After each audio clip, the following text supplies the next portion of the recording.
आषाढी वारीच्या निमित्ताने राज्याच्या कानाकोपऱ्यातून विविध संतांच्या पालख्या पंढरपूरच्या दिशेने मार्गस्थ होत असतात। या पालख्यांमध्ये श्री क्षेत्र शेगाव येथून निघणाऱ्या श्री संत गजानन महाराजांच्या पालखीला विशेष मानाचे स्थान असून पंढरपूरच्या वारीसाठी सोलापूर जिल्ह्यात सर्वप्रथम दाखल होणारी पालखी म्हणून तिची ओळख आहे। शनिवारी पालखीचे सोलापूर शहरात आगमन होताच आमदार विजयकुमार देशमुख यांनी वारकरी परंपरेनुसार भक्तिभावाने पालखीचे स्वागत केले। यावेळी टाळ मृदुंगाचा गजर, हरिनामाचा जयघोष आणि भगव्या पताकांनी परिसर भक्तिमय झाला।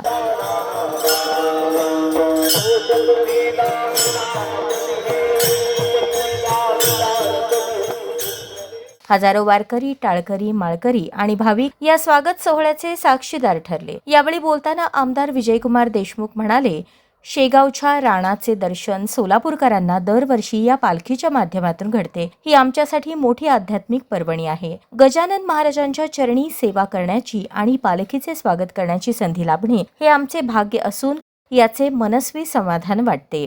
च्या निमित्तानं महाराष्ट्रातल्या कानाकोपऱ्यातून येणाऱ्या सगळ्या पालख्या आज सोलापूरमध्ये आगमन होत आहेत।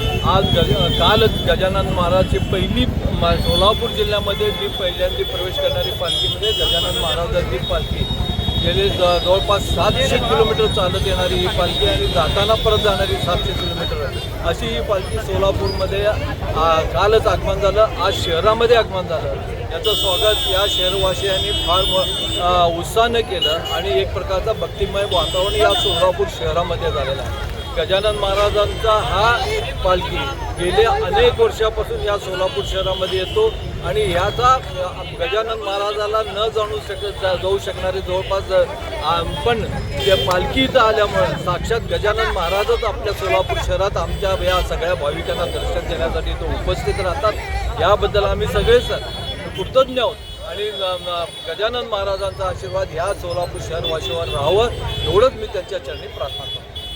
पालखीच्या स्वागतानंतर शहरात 3 दिवस विविध धार्मिक कार्यक्रमांचे आयोजन करण्यात येणार आहे। त्यानंतर श्री गजानन महाराजांची पालखी हरिनामाच्या अखंड गजरात पंढरपूरच्या दिशेने प्रस्थान करणार आहे।